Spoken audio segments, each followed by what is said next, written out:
Great chiropractors and physical therapists are under constant pressure of declining insurance reimbursements and long hours. But did you know there's a way to double your profit without working more?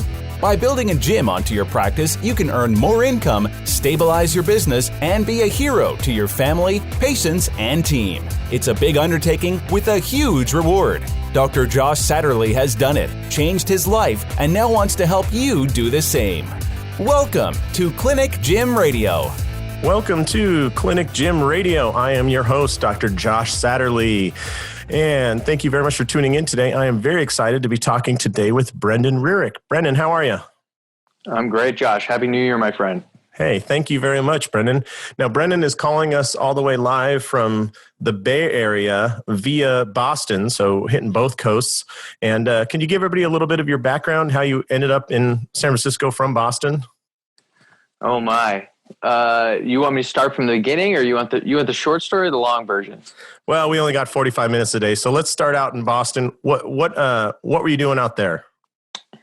In Boston, so I went to UMass Amherst to be I went in for kinesiology. I didn't know where that was going to take me.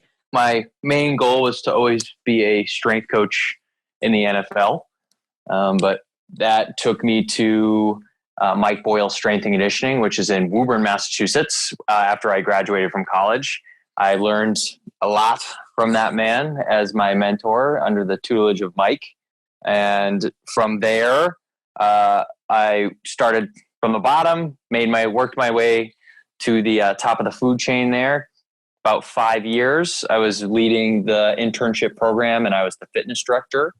And then a little life event took me out to San Francisco by choice, and I started personal training out there to get my grounding. And then I recently got a job at a actual healthcare / lifestyle medical company, and I'm working on the fitness end of their medical home, and we're integrating fitness into their clinic, which includes MDs, behavioral health, nutritionists, and PTs, chiros, massage therapists, and acupuncture.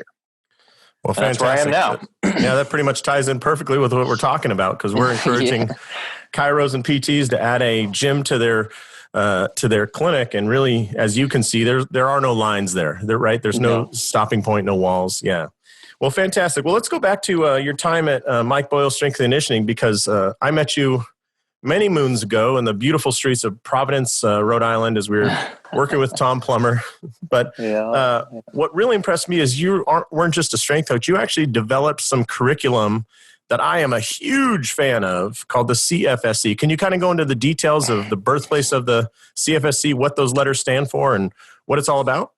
So the CFSC is Certified Functional Strength Coach, and Coach Boyle had actually been asked many, many times over the years to start a certification. And he already had the mentorship program where you go to Boyle's and you learn from Mike for 4 or 5 days. But he had never really created a system for it. He had never really put it into like a course or something that you could take home with you, or we could bring. This was one of those else. Mentorships where it's like, hey, I'm going to spit a bunch of great information at you, try and keep up, take notes. And when you're not taking notes, actually perform it. When you're not performing it, try and let your brain catch up, right? Right. Exactly. Yeah. So we wanted to turn it.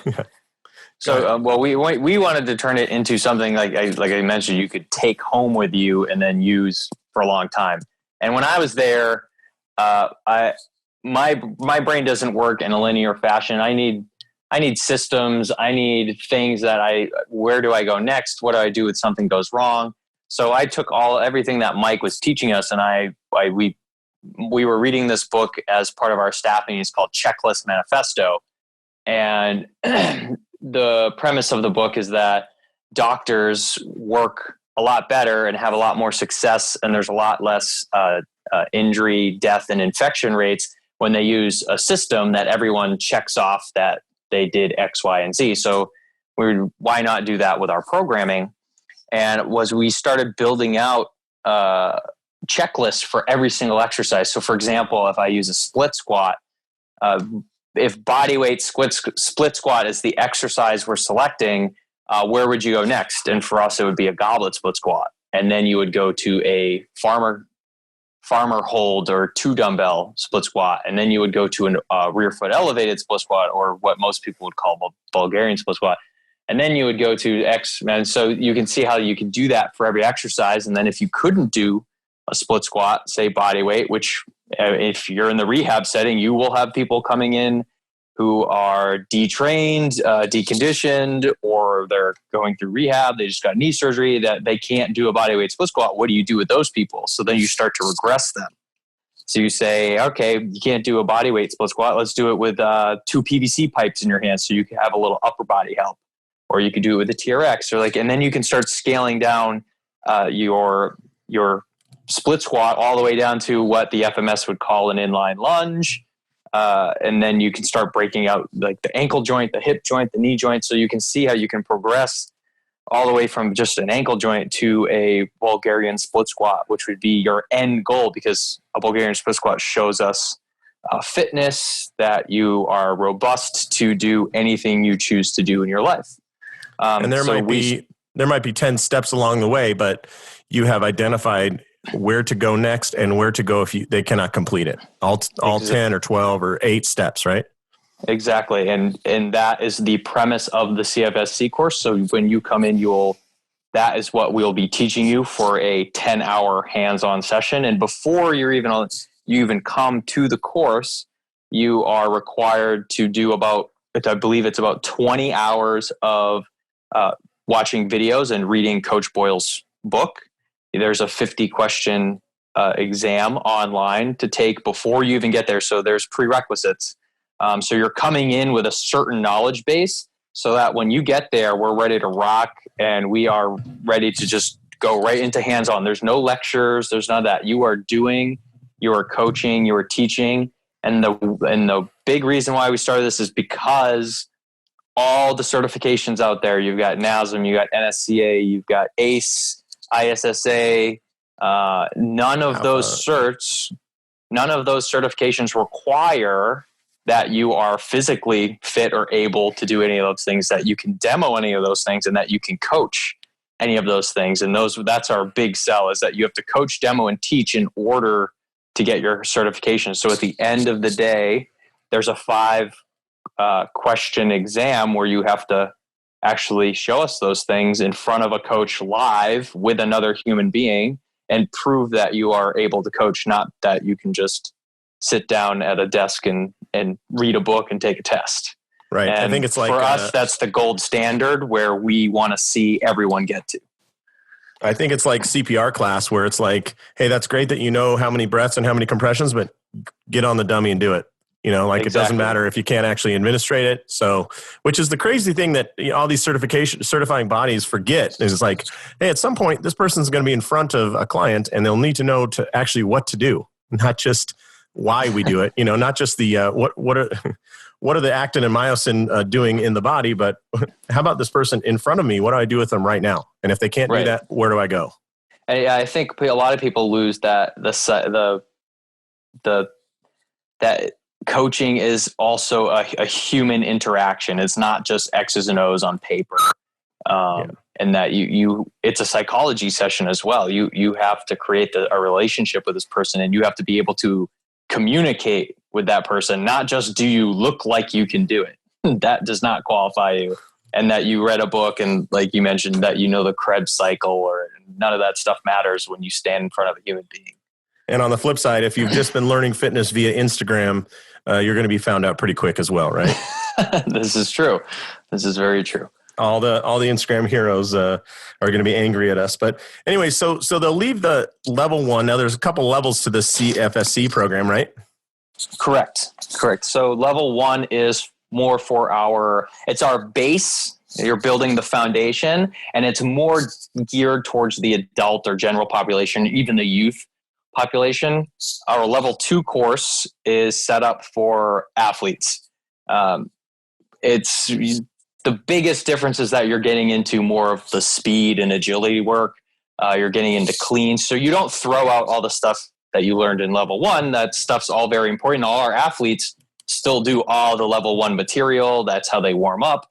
That's how they prep. But they do the extra clean, snatches, kettlebell work, sprints, and then they do a lot more conditioning stuff. So our adults and our general pop are limited to certain conditioning tools, whereas athletes are going to be doing more shuttle runs and slide boards, heavy sled work, stuff like that. So you can still use all of that stuff with the general pop, but it's much more geared towards your younger athletes who are a little more resilient.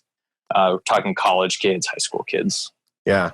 Now, the great thing about the program, too, is it's not just like we gave the example earlier of how to get to a Bulgarian split squat from a limitation in ankle dorsiflexion, but it's not just lower body split stance strengthening, right? You go over how to strengthen the core, you go over agility ladders, you go over medicine ball work and rotational strength. And what else do you cover? What are the big kind of brushstrokes in the system? Well, we start with our mobility work. So that's foam rolling, stretching, and then we get into our stability work or corrective work, which is all funneled off the FMS correctives. And then we make our way to our dynamic warm-up, which is, they look a lot like track drills. If you were to come and watch in the gym, you would say, these people, you guys look like we look like we're doing a yoga class, and then we look like we're doing a track workout, and then even before we even touch a weight. And then, like you mentioned, we'll go to our med ball work and some plyo work. So everyone's doing some sort of plyo, whether it's ladder drills or box jumps or hurdle jumps. And then after about 35 to 45 minutes of just warming up and doing movement prep, we'll move on to our strength work, which all of our strength work is in 10 categories. So you have your hip dominant, your knee dominant, your vertical push, your vertical pull, your anti-rotation, lateral flexion, and anti-extension. And I'm missing one, and I can't remember what it is. Did I say vertical push, vertical pull? I said horizontal, so then vertical push and vertical pull. Vertical press, vertical and horizontal press. Right. Yeah. And so we have all those categories, and what we're trying to do is we do total body workouts every single day, because if you train real people, the average person is going to come into the gym and see you 2 or 3 days a week. You're going to grab 80% of the population there. So therefore, we're always doing a conjugated, periodized, and since you're obviously controlling their sleep and nutrition, you need to periodize based on the factors that they're going to be there 14 times this week, right? Yes, and you've got to build that out for the next 7 years, right? Because they're going to follow it to a T. Right. Well, you need them to peak in 7 years. That's what we. Or we could be dealing with the 99% of all the gym goers, which are adults that have the money to pay you, that also have kids, a demanding job, a demanding family, and want to do something else than go to the gym for endless number of hours. Mm-hmm. But you always got to remember that you're training them. You're not training yourself. And so trainers love to train people how they train. But most people don't live in a gym and spend 5-6 days a week training for 2 to 3 hours. And so we just do total body. We don't have upper body splits. So that means you're always going to get a push, a pull, a leg, and a core, if you want to keep it really, really simple. So push, pull, leg, core. We'll do quad sets, superset. We'll do trisets or quad sets. So 1, 2, 3. Are you saying tricep? 1, 2, 3. Tricep push downs and quad burners, leg extension machine. Yes, you got it. No, we're all free weights, but we are not stuck on just one piece of equipment. We use sandbags, kettlebells, barbells. We have Kaisers at the gym, but pulleys or bands work as well. We got sandbags, we got sleds, we just use whatever tool we feel is the best for the job. And also remember that every tool creates a regression or progression as well, depending on how you use it. Mm-hmm. So we'll use whatever tool we have. It keeps the variety going as well. In that 30 to 35 minutes of strength training, we'll get in all 10 of our movements somehow, some way. And then at the end of the the workout will always be conditioning. And we use bikes, sleds, ropes, sprints, shuttles, all of those things. And in this course, you will literally start at 8 a.m. in the morning, and we'll start foam roll stretch. We'll explain the why, the how, the regressions, progressions. We'll move to movement prep. We'll strength train, and then we'll condition. And that takes about 8 hours. And then it's everyone's got a test at the end. And so it's about a 10-hour day to be certified with our program. And our hope is that all the employers out there and anyone who is part of the CFSC knows that the person they're going to hire, or the person that I'm going to recommend one of my clients to, that if they're CFSC certified, that they had to perform and had to go through a rigorous day of training, and that you can probably trust this person to not hurt whoever it is that you're going to send them. And Kevin, my business partner, always says that I want to know that this person could train my mom or dad.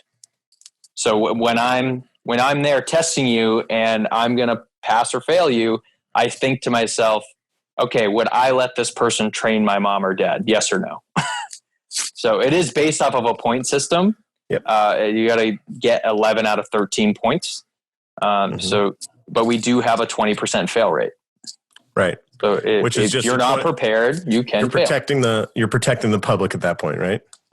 Correct. Exactly. Yeah. And the reputation of the cert, because again, we don't want to just hand out gold medals for everyone. We want to be sure that if I'm going to send this person to you, that I can trust that you're going to uphold what it is that we want the CFSC to be recognized as in the industry.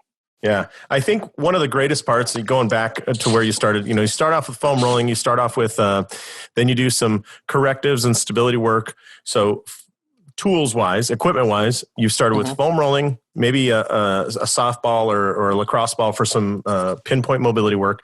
Then you move into some corrective work, which is usually mini bands and other pretty low dollar equipment, right? Then you move into a dynamic warm up, which maybe you have a ladder, maybe you have a couple other things, cones, but it's really, you could just have open space. Hell, you could have a parking lot. That's all you need.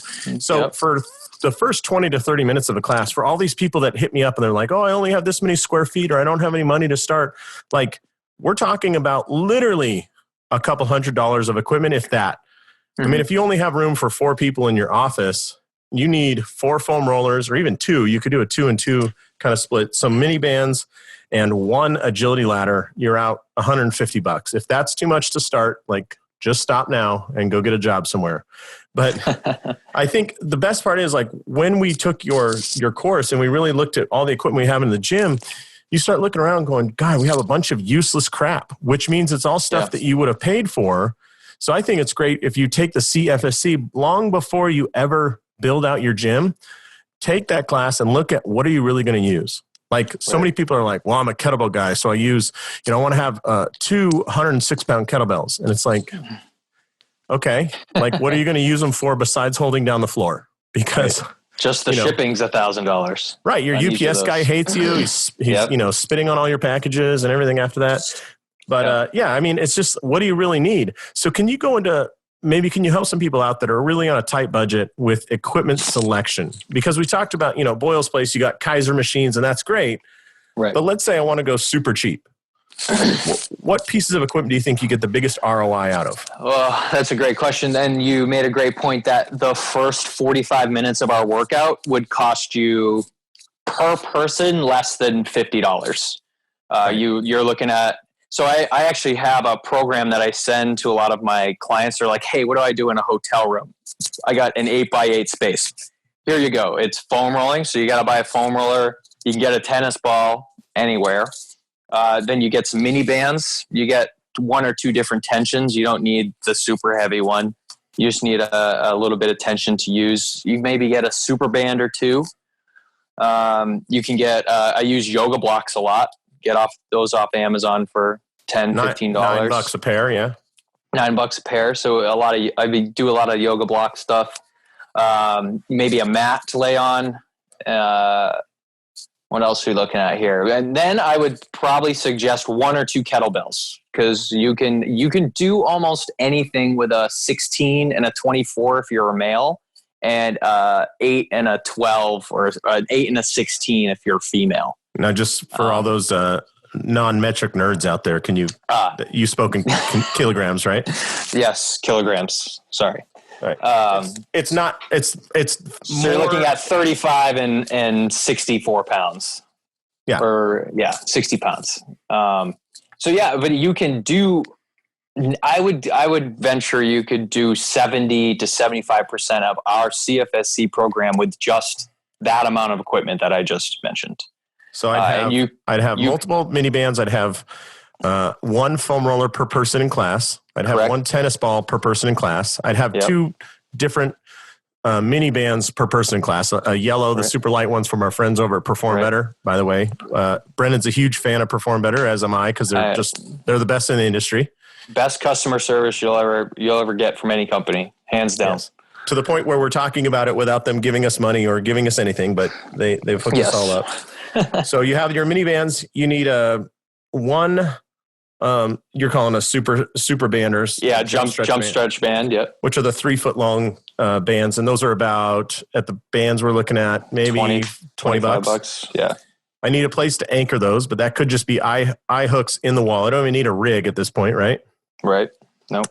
And then from there, what else would you said the kettlebells? So 4 different weights of kettlebells. Mm-hmm. What would be your next looking at investment?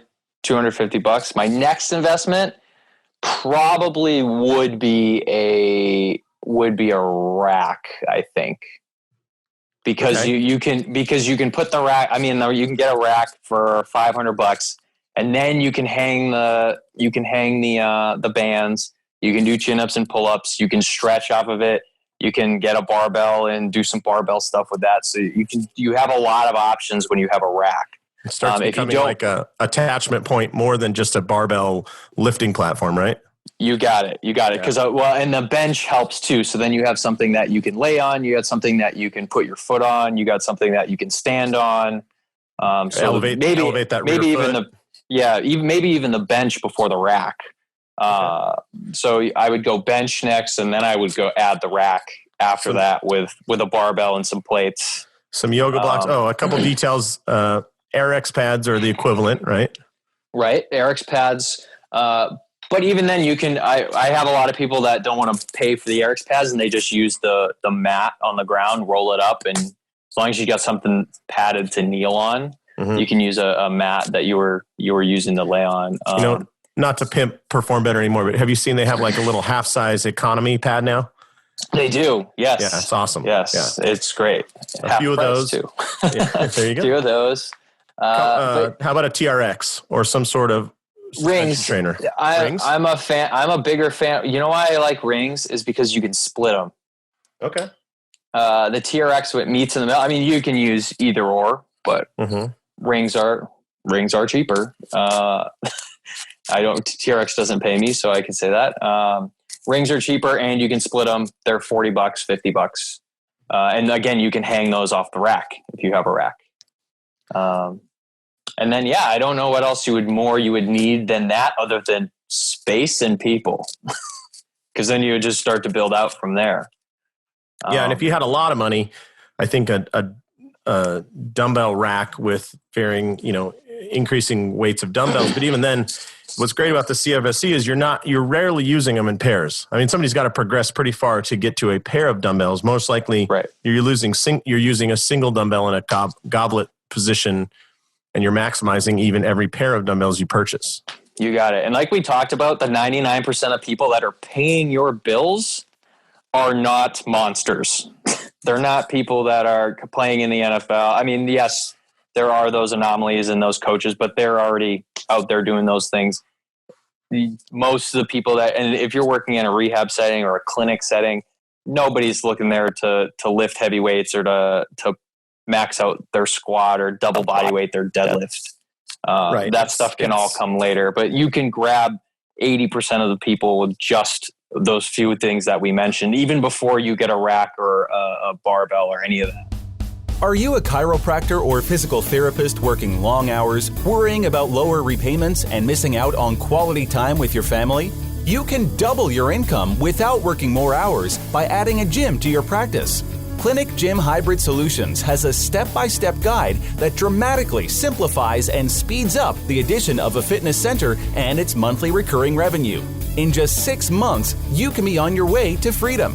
Visit clinicgymhybrid.com today for a free downloadable PDF and complimentary consultation to get you started. That's clinicgymhybrid.com. Besides the CFSC, for those of the, so we got clinicians listening, they're chiropractors and PTs, and they're thinking, all right, I'm going to send my my right hand man or woman to this course. And my suggestion, by the way, go with them to take this course, because my rehab changed based on what I learned at the CFSC. But if they're trying to develop the ultimate trainer in their business, the ultimate assistant, Brendon, and they have, they're certified in the CFSC, what else would you kind of bolt onto that to make this person able to handle 90% of all the things you get in? So those lower level pain-based clients, all the way up to the performance people that are just trying to stay healthy. What other certifications or classes or techniques would you suggest they learn and understand? Great question. So the first one would be the FMS from a trainer's perspective. That's my return to play. And then for the trainer, I would say take the SFMA just for the education piece. You don't even have to do it. But if you want to speak clinician and trainer and want to know what goes into each FMS screen, like almost the whys of the FMS, like why we're doing inline lunge and why overhead squat matters even more than you already learn in the FMS course. The SFMA is huge in that perspective, even if you're never going to do one, just from an educational standpoint. It's a unified language. I mean, people underestimate how much systematizing, like your checklist manifesto idea, if you have a unified language where we all agree, you are going to do 3 times as much work with 50% as much communication, because we're all using the same languages to describe it. I always tell people every SFMA I teach, I tell the story, if I go to the South, who's one of our favorite trainers who lives in the South here, Brendon? Can you think of anybody that's in like the deep South of like Arkansas or Alabama? Drew Massey. Oh yeah. Andy McCoy. Yeah. Okay. Yep. So we go down to visit them. We go to a restaurant. They're going to offer us grits, right? And grits are ground up corn mixed with broth or water, and they're going to sell it to us for, I don't know, $1.50, right? And if you come here to my town, Las Vegas, or we go to Fancy Pants, San Francisco, where you live, and we go to a nice restaurant, they may have something called polenta, right? And polenta is ground up corn mixed with spring water or organic chicken broth. And when they bring it out, it's not going to be $1.50. It's going to be $45, right? Now, we can argue that they're the same thing, except somebody is getting paid $45 a plate and somebody else is getting $1.50 a plate. So if we're going to have a unified language, by the way, let's go for the one that pays more. Let's start serving people polenta. So when Brendon talks about progressions and regressions, what he's really talking about is good training. But you know what? If we tell our clients, hey, congratulations, Mr. Smith, you just progressed into this next exercise, they feel pretty tingly inside, right? Right. Yeah. Absolutely. So you suggested the FMS. Sorry, there's my little diatribe about it, but God dang it, we need to use the same language when we describe things, whether it's a fitness-based recovery or if it's an injury or whatever, but let's just have the same God-blessed language to describe it.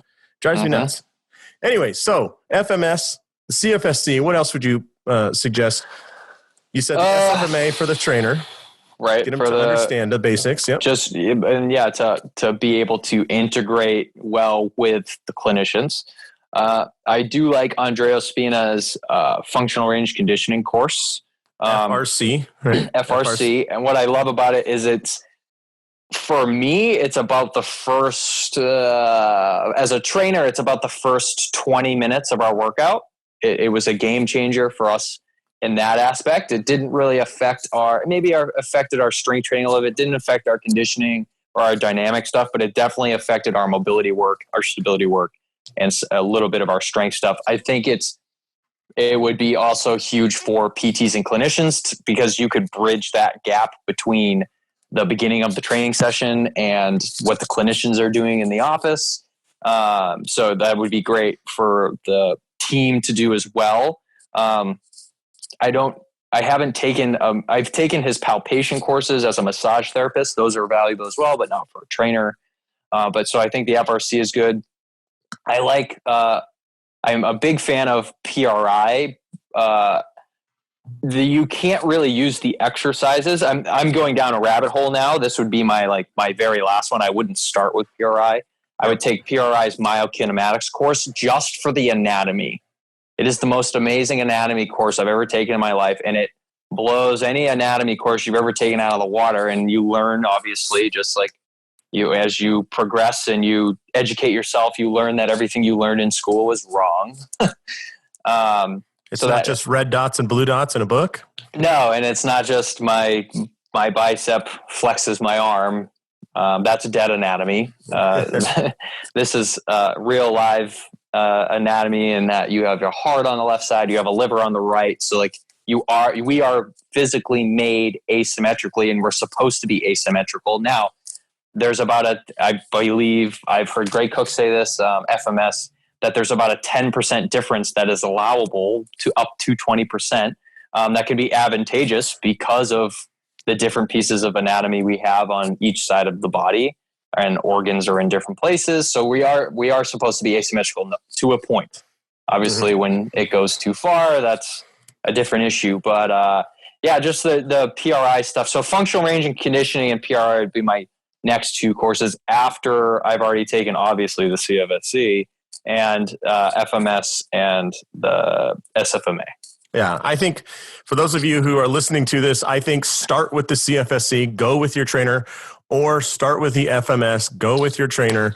You can't go wrong there. I just think that dollar for dollar, the ROI is much higher with the CFSC, because the FMS is great about the assessment, or the screening on the front end. But if you don't have great exercise, it's hard to keep those clients long term. And the CFSC will honor the FMS while giving you what to do today.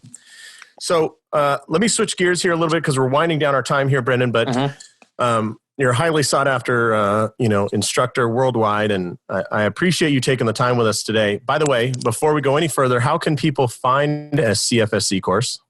CFSC course, it's certifiedfsc.com. Certifiedfsc.com.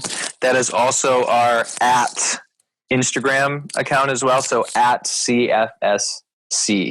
And I'll put a link to the certified FSC. Cool. Sorry, I'll put a link to the sign up page on your website on our show notes, so people can just click on that to find it. But very good. Let's talk about the fact that we're working with clinicians, serving this in adding a gym. It's going to be a higher end facility. And I love the fact that you're out there in San Francisco, because it is not uncommon for a single personal training session. Well, tell everybody, what are the price ranges in San Francisco, so they can have their mind blown if they're hanging out in rural Arkansas? For a personal training session, I can charge anywhere between $125 and $250, depending on what you want. And then if you're going in home, you can start going upwards of $3 to $4 out here. That's for one 1 hour training session, right? That's for one 1 hour training session. That's correct. Awesome. Yeah. Well, we want to always be at the higher end of the spectrum cost wise, because we are a clinic adding a gym. This is not just another gym. But what are some of the things you see that for that higher end service environment that really matter? For example, I know that it's little things, but having a program on a sheet of paper impresses people, right? To show them where they're progressing and regressing. Can you discuss some of the things you've seen that really crank up the value so you can justify a $250 an hour training session? Yes. Like you mentioned, that you come prepared and you look like you're prepared. That is very helpful. Two, I think people need to remember that this person needs to spend an entire hour with you. And so you have to be personable. You have to have communication. You have to be sending texts. You have to answer emails. You have to answer phone calls. And it's amazing to me how many trainers and gyms and there are, trainers and the owners are always, I'm too busy. Well, now, let me just be clear there. They're not sending texts during the hour you're working with the person. They're following up on the client's texts and emails, right? Correct. Right. Yes, that is a bit pet peeve of mine. why I always have all of my stuff written out on a sheet of paper and a clipboard, because if I do have my phone in front of me, and I hear people all the time say, well, I use my phone to put my programs on, it still looks bad. And that person doesn't know if you're actually looking at their program or if you're scrolling through Instagram or reading your last text message or watching a YouTube video. Right. So I think it's important the way you present yourself professionally and the way you communicate, for sure. And it's in the world that we're in, because everyone's so goddamn distracted all the time, that increases your value almost more than anything that I've seen. Other things in the place that I am, technology is huge. I'm in obviously the tech bubble in San Francisco, so it is almost worth it or advantageous for companies or gyms out here where I am to pay the extra money for things like Kaisers and iPads to check in on, Tendo units, wearable bracelets, my zones, like stuff like that, because people love data, people love the technology. Obviously, this is not something that you would go out and pay for right away if you don't have the money yet, but because people expect that out here, you almost have to do it now to keep up with everyone else, and to show everyone that you are staying at the forefront, that you use technology. With my one-on-one sessions, that's a little bit different. This is if I was opening a clinic or opening a gym. I think it's important to have those extra bells and whistles from that standpoint if you're dealing with the higher end client. Yep, and integrate them too. By the way, when you have the MyZone, teach the people what the hell the numbers mean and how to improve it and how to and I think the same goes for that paper program like you're talking about. Start of the year, give them some goals. Say, hey, I know we're at this, we're at R1 in here with the first regression of this exercise, but I'd like to see you in March, maybe be at the first progression. We're going to get to our baseline exercise and then progress from there, and start setting some goals and show them on paper where it's going to go and what they need to get to. Because when you draw that forward path out with your clients, it's amazing how your retention issue goes away, right? Right.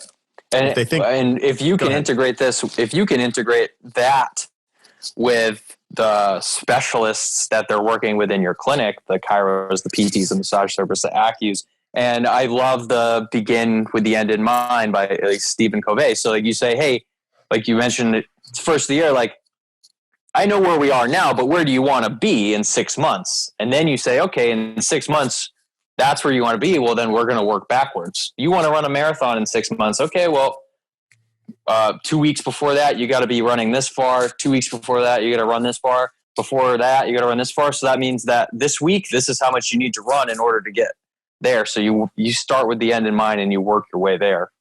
And I love that begin with the end in mind ideal.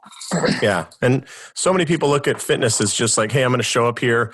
I'm going to talk to a guy in a dirty t-shirt who's currently eating out of Tupperware as eating into the first 7 minutes of my session here. We're going to kind of chit chat about some things. I'm not really sure what he's going to do because he's kind of developing it as we go.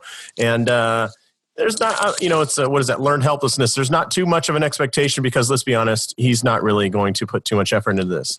If you could step back from that and go, we have a systematized program. I can show you every step of the way. I can point to what's next, where you've been, where you're going, and draw it out for the next 6 months. It is not hard to step over the low bar that is the fitness industry. Would you agree? Agreed. I would agree 100%. And that's also what I meant by communication, showing up, looking the part, having everything prepared, texting the client the day before to confirm, sending them an email after at the end saying, hey, it was nice to meet you. Great job.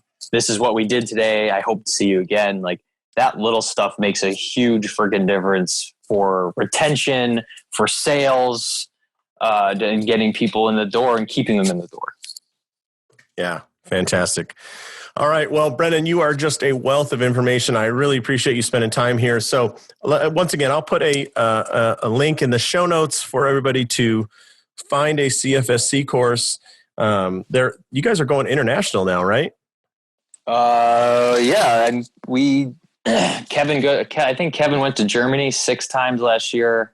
I went to Australia, Brazil, Costa Rica. I go to Mexico in a few weeks.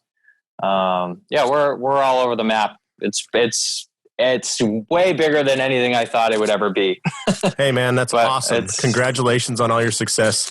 Thank you. The first night I met you, you and Kevin and I and Tom Plummer were walking through Providence, Rhode Island. I don't know if you remember, but your eyes were rolling back in your head because you were so tired. Because if I remember right, you had taught a 5 a.m. class at Boyle's place, taught all day, drove up to this workshop, and we worked basically all day, and then we're out till midnight. So you hadn't seen a bed in God knows how long. But look at where you are now, man. That is very true. I was also 23 years old, and that helps. Yep.